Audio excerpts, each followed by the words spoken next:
Are you okay? Oh no! She found $80,000 and returned every dollar. What the heir discovered next changed everything. Grace Ellison found $80,000 in cash tucked inside an envelope left behind on a hotel lobby chair, and she did not touch a single bill. Instead of walking away 3 months of rent richer, she carried it straight to the front desk, where the staff eyed her paint-stained sleeves like she had wandered in to beg for spare change. Weston Calder only meant to offer a polite word of thanks before returning to his morning. Then his eyes dropped to the handwritten note folded inside, and the coffee cup in his hand slipped from his fingers and shattered against the marble floor. He had not seen that handwriting in 22 years, not since the day his mother vanished from Cedar Hollow without a trace. If you love slow-burn small-town romance built on generational secrets, this story is for you. So stay close, because what Weston uncovers about his own family will change everything Grace thought she knew about her father. Before we go further, let us know in the comments where you are watching from tonight. We would love to hear from you. And if you have not already, hit that subscribe button so you never miss one of our upcoming stories. Rain moved in low off the Atlantic the night everything started, drumming against the tin awning of Ellison Piano Restoration long after Grace had flipped the sign to closed. She ran a cloth over the same walnut upright she had been coaxing back to life for 3 weeks, the kind of slow, deliberate work her father used to call an act of patience rather than a trade. Earlier that afternoon, a courier from Calder Development had left a manila envelope taped to her door, informing her that the block housing her shop had been rezoned for a harborfront revitalization project, and that she had 30 days to accept a buyout, or face condemnation proceedings she had no money to fight. The shop had been her father's before it was hers, and it was the only inheritance he had left behind, besides an old wooden music box she had never managed to get open. Walter Ellison had spent 40 years teaching Grace that a piano either held its tune honestly, or it did not hold it at all, and that people were built much the same way, prone to drifting flat if nobody cared enough to keep tuning them. She had buried him 6 years earlier, and every instrument lining the walls of that narrow shop still felt like a small, steady piece of the only parent she had ever known. Losing the building would not simply mean losing a business. It would mean losing the last physical room where his voice still seemed to live in the walls, and Grace was not ready to let that happen without at least trying to fight for it, even though she had no idea yet what fighting would even look like. She was raising her 10-year-old niece Marisol alone, ever since her sister had passed 2 years earlier, and the two of them had built a small, orderly life around the shop, homework at the workbench, dinner upstairs in the cramped apartment above it, bedtime stories about pianos that could sing on their own if you listened closely enough. Walking home past the Calder Grand Hotel that same rainy evening, umbrella turned inside out by the wind, Grace nearly stepped over a leather envelope half hidden beneath a soaked planter near the entrance. Inside was more cash than she had seen in one place in years, along with a folded handwritten note, a hotel keycard, and a faded photograph creased down the middle from being carried too long in someone's coat pocket. For one long breath, standing there under the awning with rain running down her collar, Grace let herself imagine what that money could mean. 90 days of breathing room. Enough to hire a lawyer who might actually stand a chance against Calder Development's paperwork. Enough to keep Marisol from having to change schools in the middle of the year. Marisol found her still standing in the kitchen an hour later with the envelope open on the table, and asked flatly what she planned to do with it. Grace admitted, more honestly than she meant to, that the money could save the shop, maybe even save all of it. Marisol looked up at her with the plain logic only a 10-year-old fully commits to, and said that meant they had to give it back quickly, before whoever lost it got scared. Grace almost laughed despite everything, struck by how easily her niece cut through a decision that had kept her staring at the ceiling half the night already. She thought of her father then, of 100 small lessons delivered across that same kitchen table about what a person owed to honesty, even when honesty cost something real. Marisol had simply absorbed what Grace herself had once been taught, and by morning, there was no more debate left to have.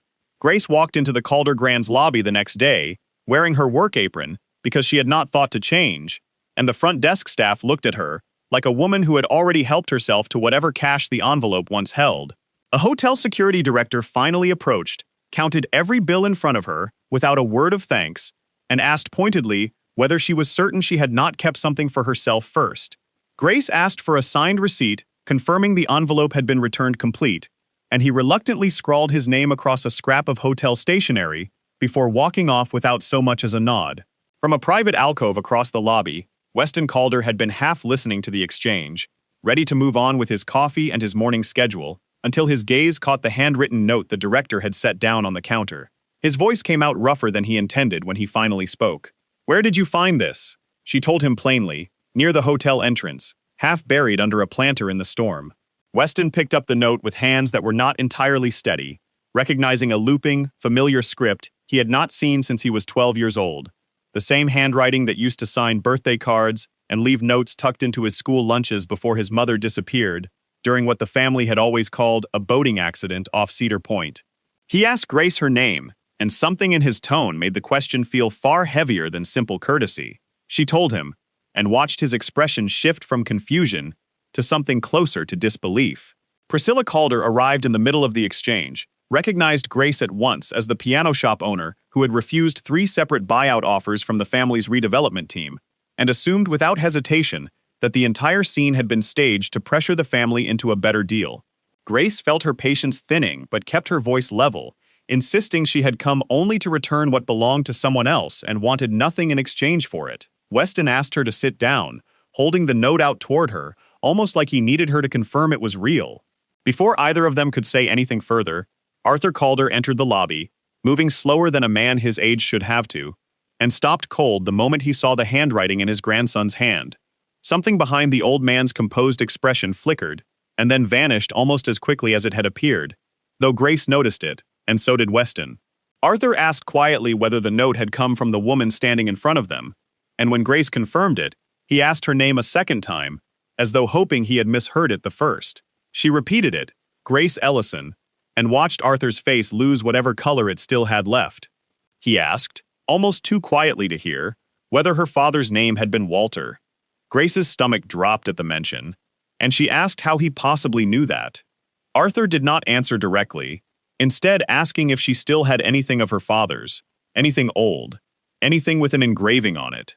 Grace thought immediately of the wooden music box sitting on her nightstand, the one she had never managed to open, and something about the way Arthur asked the question made her feel like the ground beneath her had quietly shifted without warning. 2 days later, Arthur arrived at Ellison Piano Restoration alone, without an assistant or a car full of paperwork, and stood in the doorway, studying the narrow shop with its rows of half-finished instruments, the way a man studies a room he half expects to recognize. His eyes settled on an old upright piano near the window, and his voice softened when he asked if her father had built it himself. Grace explained that Walter had restored it decades earlier, never mentioning where it came from, and Arthur allowed himself a small, sad smile at the coincidence, because he recognized the maker's mark beneath the lid immediately. He began speaking carefully, almost testing each word before he let it out, about a woman named Iris, who had once worked as an archivist, cataloging the Calder Shipping Company's maritime records. Iris had fallen in love with Arthur's younger brother, a man named Julian Calder, despite the family's open disapproval of the match, and their son had been named Weston. Julian had died in a shipping accident off Cedar Point 22 years earlier, Arthur explained, and Iris had left town almost immediately afterward, taking nothing with her but a suitcase and her grief. Weeks later, her car was found abandoned near the coast, and investigators concluded she had likely drowned attempting to leave, though without a body the case had technically never closed. Grace listened without softening, and asked why a family with this much money and influence would simply let a grieving widow vanish without so much as a real search. Arthur admitted that his own father, patriarch of the family at the time, had once threatened to disinherit Julian entirely for marrying outside the family's approval, and that old cruelty still sat heavy in his chest even now. Grace asked bluntly whether Arthur was searching for the truth out of guilt or out of some interest in an heir who might strengthen the company. He did not have a clean answer ready, and his silence told her more than any response could have. Before he left the shop that evening, Arthur asked gently whether Walter had ever mentioned Iris directly, and Grace admitted her father had never once spoken her name, though he had kept a small wooden music box locked in a drawer for as long as she could remember, one she had never managed to pry open. Arthur's hands trembled slightly when he asked to see it, and something in his expression told Grace this was no longer a polite family curiosity. That night, alone in her apartment with Marisol asleep down the hall, Grace finally pried the music box open using one of her father's old restoration tools and found inside a folded letter, a small brass key, and a photograph of a young woman standing beside a man who bore an unmistakable resemblance to Weston. On the back of the photograph, in her father's handwriting, were 3 words: "Protect her son." Grace sat with that photograph for a long time before she understood that her father had known far more about this family than he had ever once let on, and that whatever secret he had carried to his grave was now sitting open on her kitchen table. The letter inside the music box was addressed to no one in particular, written in a hand Grace did not recognize, describing a woman terrified of people inside the Calder company, who she believed had been watching her in the months after her husband's death. The letter mentioned a discrepancy in shipping manifests Julian had discovered before he died, cargo logged as industrial equipment, that Iris suspected was something far more dangerous being moved without proper permits. It mentioned a name, Desmond Voss, then a young legal counsel, rising quickly through the company's ranks, tasked according to the letter with making inconvenient problems disappear quietly and permanently. Grace read the letter twice, feeling something cold settle in her chest, because Desmond Voss was still the company's general counsel today, and still sat 2 seats down from Arthur at every board meeting she had heard mentioned in town. She brought the letter to Weston the next morning, instead of Arthur, uncertain, yet who inside that family could actually be trusted with something this fragile? Weston read it standing in the doorway of her shop, his jaw tightening with every line, and admitted quietly that he had never once believed the official story about his mother drowning while fleeing an accident scene that made no logical sense to begin with.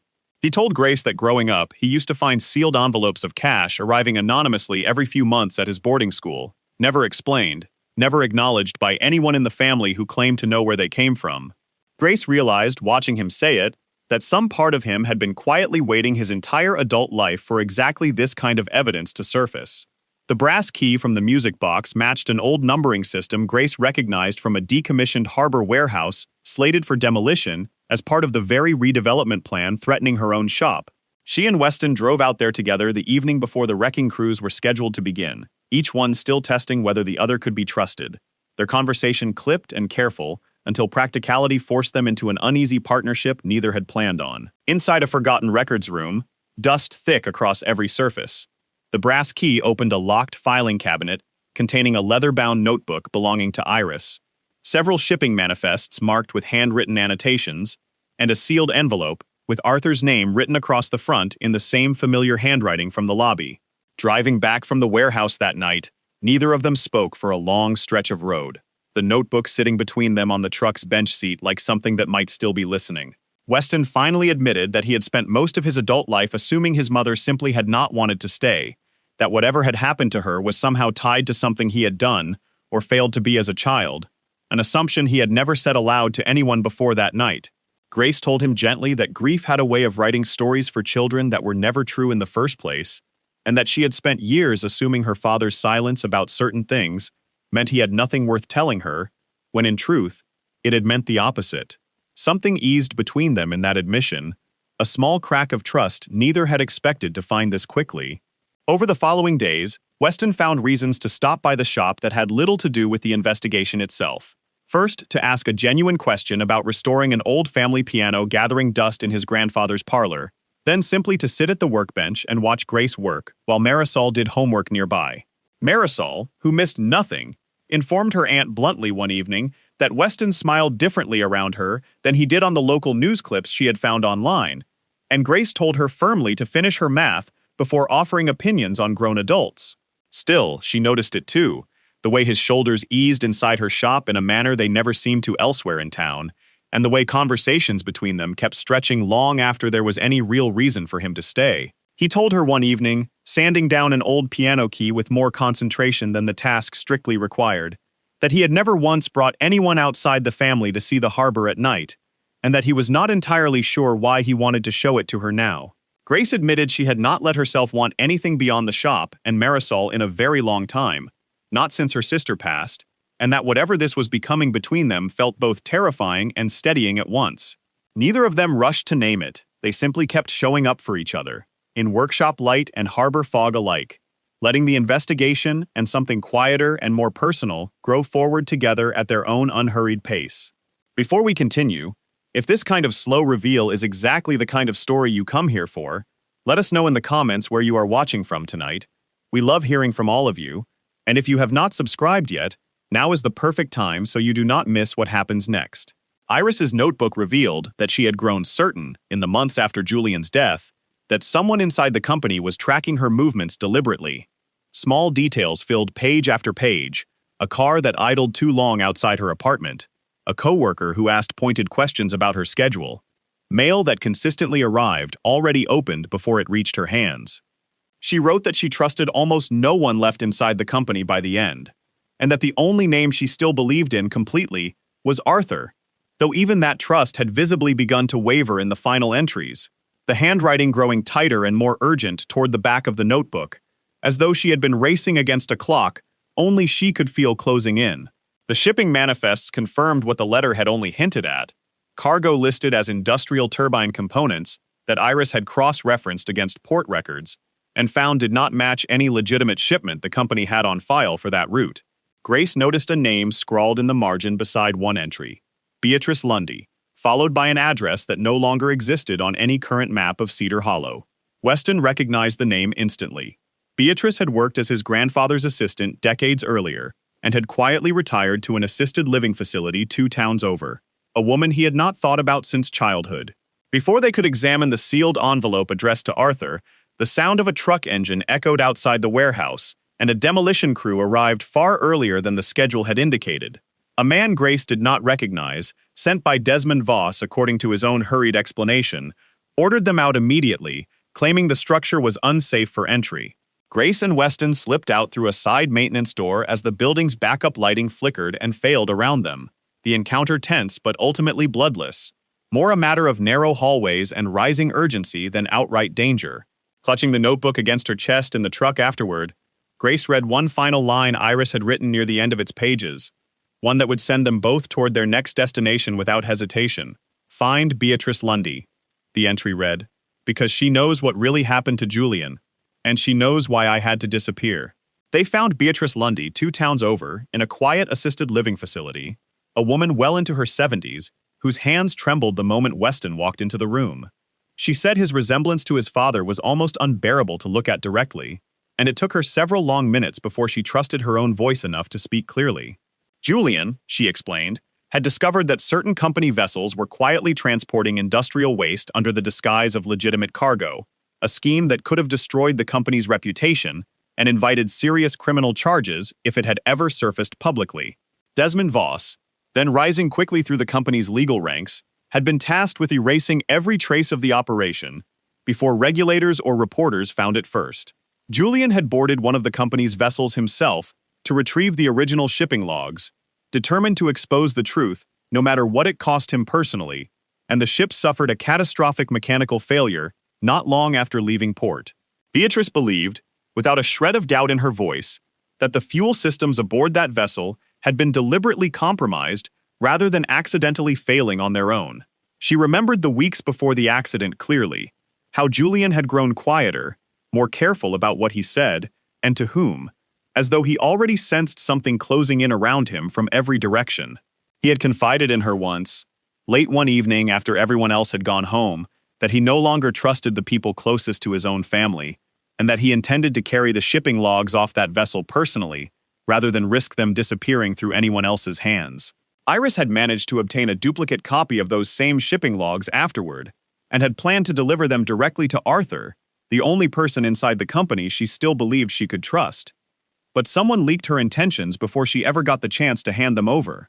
Fearing for her life and her infant son's safety, Iris was forced to leave Weston behind in the temporary care of a trusted family friend while she went into hiding, a friend named Walter Ellison, who quietly took the boy in for several weeks before Arthur's own household could be arranged as a safer, permanent placement once the immediate danger had passed. Beatrice admitted she had no idea whether Iris survived what came after, only that Arthur himself had once signed paperwork closing the internal investigation into Julian's death far sooner than seemed reasonable given the circumstances. That night, back at the shop, Grace pulled every drawer out of her father's old workbench looking for anything she might have missed over the years, and found a false bottom beneath the tool tray she had never once thought to check. Inside was a small tin box containing a handful of old receipts, a folded newspaper clipping about the Meridian-class vessel accident from 22 years earlier, and a short note in her father's handwriting that simply read, "If anyone ever comes asking, Tell them the boy was never here. Grace sat on the floor of the shop for a long time holding that note, understanding finally that her father had not simply been a bystander to this family's tragedy, but an active participant in protecting it, choosing silence not out of indifference, but out of a promise he had apparently kept for the rest of his life, without ever once breaking it, not even to her. She thought of every ordinary evening of her childhood, every dinner at that same workbench, every quiet Sunday spent learning to tune a piano string by ear, and wondered how many of those moments her father had spent carrying a secret this heavy, without a single trace of it ever showing on his face. It reframed nearly everything she thought she understood about him, not as a smaller man for having hidden something so significant, but as a larger one, someone who had chosen to shoulder danger quietly for the sake of a child who was never even his own.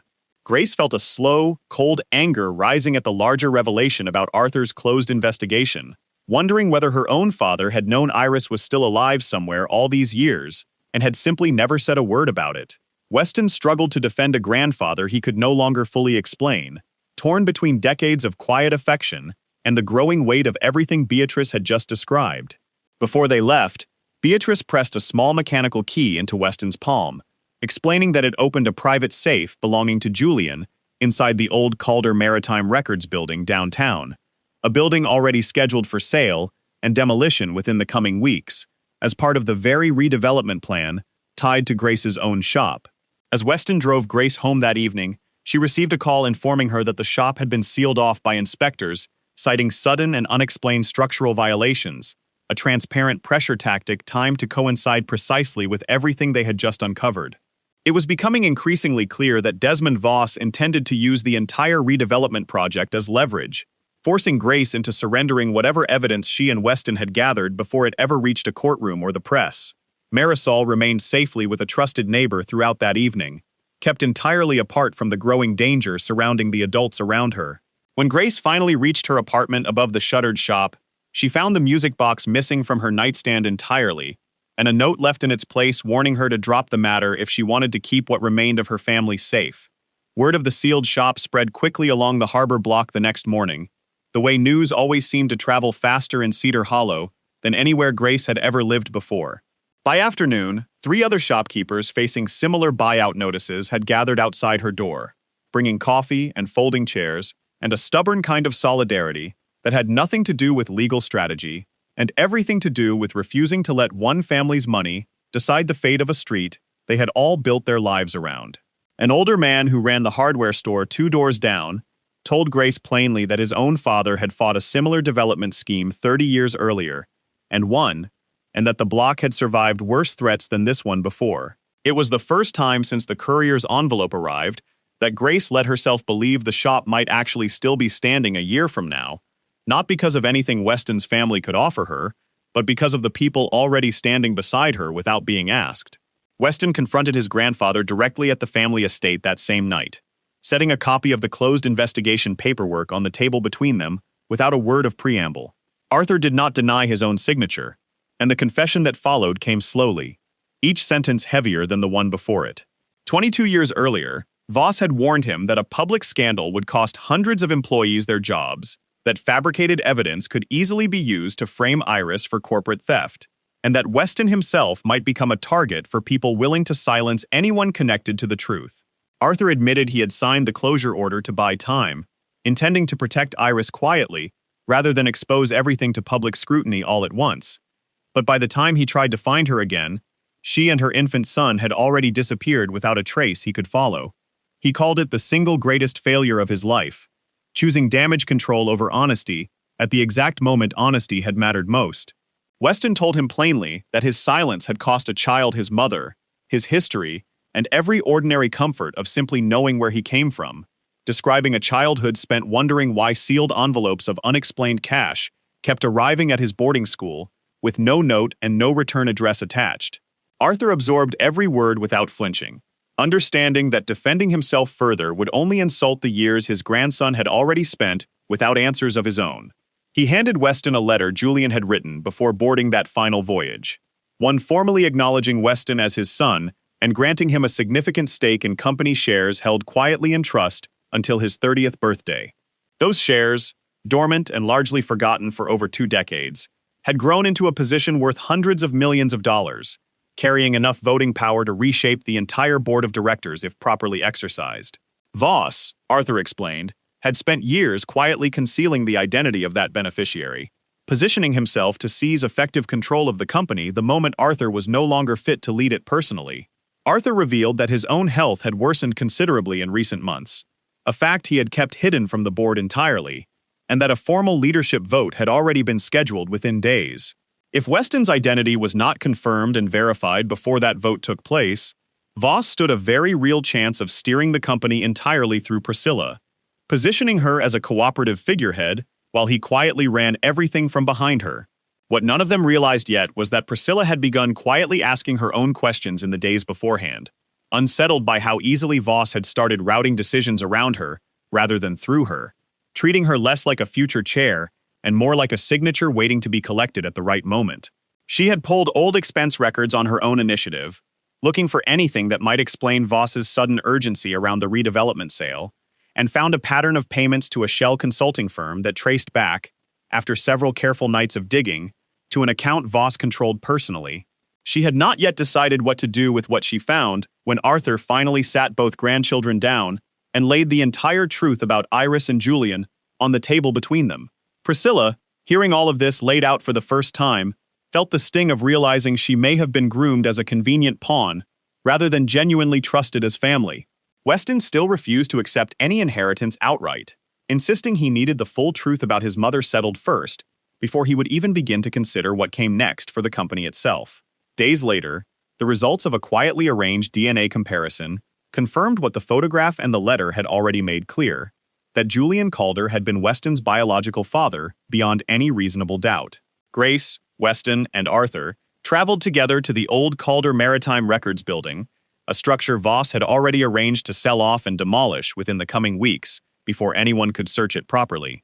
The key Beatrice had given them opened a hidden storage room tucked behind the archive library, its lock stiff with decades of disuse, until Weston's steady hands finally coaxed it open. Inside the safe were the original shipping logs, a technical report proving the vessel's fuel systems had been deliberately compromised, an audio recording of Voss speaking with an outside contractor about the sabotage, the formal trust documents confirming Weston's inheritance, and one final letter from Iris written years after her disappearance began. That letter confirmed what none of them had dared to hope for, that Iris had survived.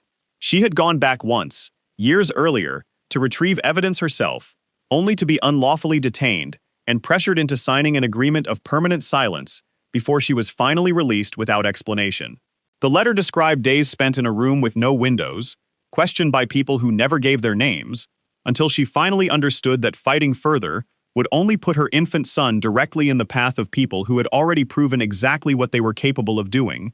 Arthur read the letter twice, his hands trembling in a way that had nothing to do with his failing health, and for a long moment, none of them spoke at all inside that narrow, hidden room.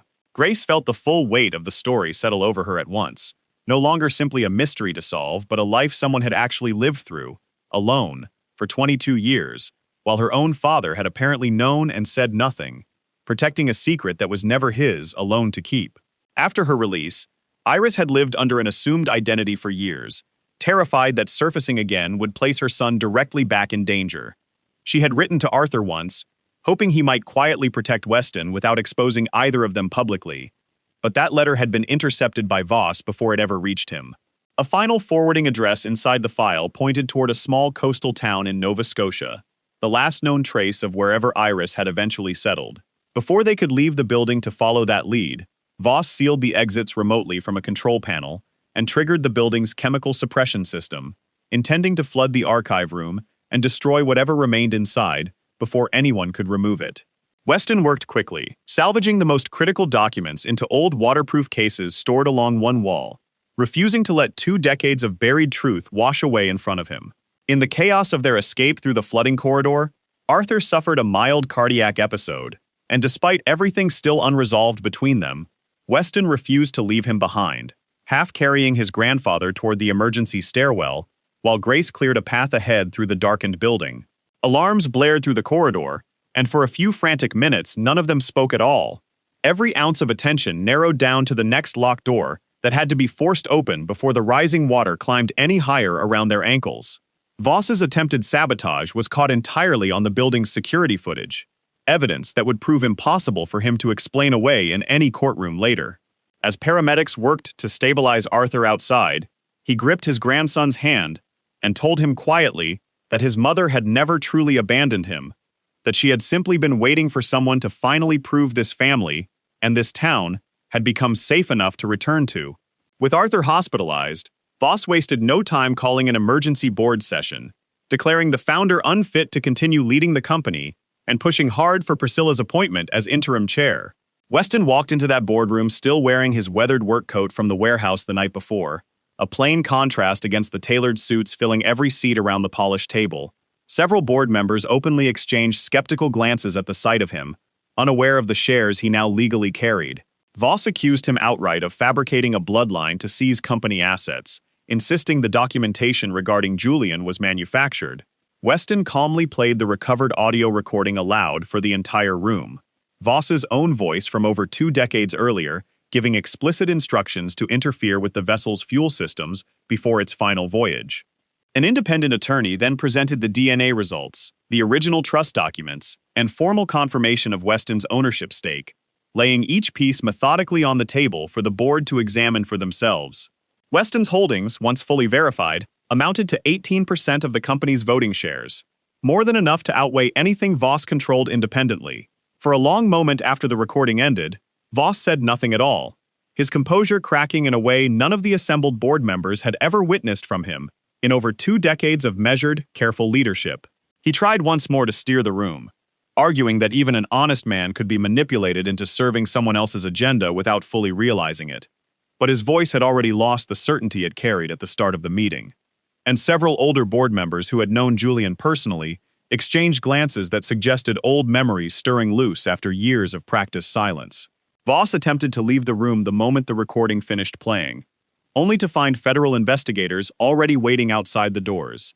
Priscilla, faced with an impossible choice between protecting a comfortable position and finally telling the truth, chose to stand beside Weston, casting her vote to launch an independent investigation and blocking Voss's proposed sale of the company's maritime division entirely. The board, shaken and scrambling for stability, offered Weston the chairman's seat outright, an offer that visibly stunned the room when he turned it down without hesitation.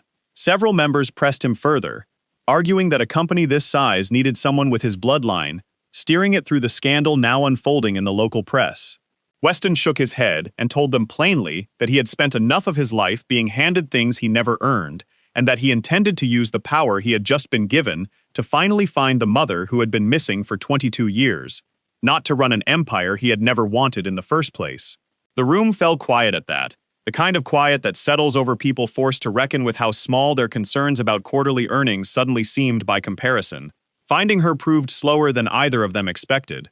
The forwarding address inside the file was more than a decade old, and Weston spent nearly 3 weeks working with a private investigator who specialized in cases exactly like this one, cross-referencing utility records, old post office box registrations, and a handful of assumed names Iris had apparently used before finally settling somewhere she believed was safe enough to stay. Grace watched Weston grow quieter as the search dragged on, understanding that every dead end felt to him less like an administrative delay and more like a fresh confirmation that his mother might not want to be found, even now that the danger had passed. She kept the shop running through those weeks largely on her own, closing early some evenings, simply to sit with him at his kitchen table while he stared at maps and old records, offering nothing more useful than her presence, though it seemed to be exactly what he needed most. The break finally came through a small detail buried in Beatrice's own memory, rather than any official record. A mention of a cousin Iris had once spoken of who ran a bookshop somewhere along Canada's eastern coast. A single phone call confirmed it. Grace and Weston traveled together to the small coastal town in Nova Scotia, where they found Iris living under the name Irene Foster, worn down by more than 2 decades spent hiding from a threat that had never fully released its grip on her life. The music box, recovered from Voss's office after his arrest, sat in Weston's coat pocket, and the moment Iris saw it in his hands, recognition broke across her face all at once, unguarded in a way she had clearly not allowed herself to be in years. Their reunion carried none of the easy warmth of a storybook ending. And Weston's first question came out sharper than he intended, asking why she had never once come back for him, even after the danger had clearly passed. Iris admitted there had been countless moments over the years when she nearly reached out, only to receive a photograph of Weston through unmarked channels each time. A quiet reminder that someone connected to Voss was still watching him, closely from a distance. Living as though she were gone entirely, she explained, had felt like the only way to guarantee her son's safety from people who had already proven what they were capable of doing to silence her. Weston could not offer full forgiveness in that moment, though something in him understood that his mother had also been a victim of the very same machinery that had stolen his childhood identity from him. Grace stood quietly nearby, watching a stranger's grief settle into something closer to relief, understanding now exactly why her father had kept that music box locked for so many years without ever once explaining why. Iris spoke warmly of Walter Ellison once she learned Grace was his daughter, describing him as one of the only people inside the company's orbit she had ever trusted completely. A quiet accountant who had risked his own position to help hide portions of the shipping evidence long before Grace was even born. Grace realized then that returning the envelope in the rain had never been a random act of decency at all, but the direct result of values her father had spent a lifetime quietly instilling in her, the same values that had eventually led her back to a family neither of them had known was still waiting to be found. Iris agreed to return to Cedar Hollow and testify to everything she knew, making clear she wanted no part of the company's wealth for herself, only that Julian's name finally be spoken with the honesty it had always deserved after so many years of silence. Arthur, once released from the hospital, stood before the board and the local press together and offered a public apology to Weston, to Iris, to Walter Ellison's memory, and to every employee who had once been pressured into silence to protect a scandal none of them had caused. Julian's name was formally restored throughout the company's official history, corrected after more than 2 decades of quiet erasure. Voss, along with several associates who had helped him for years, faced prosecution for fraud, obstruction, and deliberate sabotage that had ultimately cost a man his life. Weston never became the kind of wealthy man who wore his fortune loudly. Instead, he used his newly confirmed voting power to cancel the aggressive redevelopment plans that had once threatened both his family's records building and Grace's small shop, establishing a compensation fund drawn from assets Julian had quietly left behind decades earlier, and converting the old harborfront block into a protected community trust designed to shield small business owners, exactly like Grace, from ever facing that kind of pressure again. He kept a seat as an independent board member, rather than taking on daily control of the company his father had once tried to hold accountable, choosing instead to spend his mornings at Ellison Piano Restoration, learning slowly and patiently how to bring old, broken instruments back to life under Grace's steady guidance. The relationship between Weston and Arthur did not mend overnight, and neither man rushed toward the kind of grand declarations that usually accompany reconciliation in stories like this one. Instead, they built something slower, filled with quiet visits and small conversations, rather than dramatic gestures. A fragile trust rebuilt one afternoon at a time. Iris eventually moved close enough to see her son regularly, careful to respect the space he still needed after everything that had been taken from both of them without warning. She and Marisol grew close faster than anyone in the family expected, the girl full of endless questions about a grandmother figure she had never known existed, and Iris answering each one with a patience that had clearly been waiting 22 years for exactly this chance. Grace watched them together sometimes from across the shop, feeling something settle inside her that she had not realized was still unfinished until that very moment. The community trust Grace and Weston established together kept the old harbor block standing largely as it had always looked. Its shopkeepers granted protections none of them had dared hope for only months earlier, and Cedar Hollow slowly became known less for the empire that had once tried to swallow it, and more for the small, stubborn neighborhood that had refused to disappear quietly. Weston proposed to Grace on a quiet evening the following spring, not in the hotel lobby where they had first met, but in the shop itself, kneeling beside the very piano her father had restored decades earlier, the one that had somehow carried this entire story forward, without either of them realizing it at the time.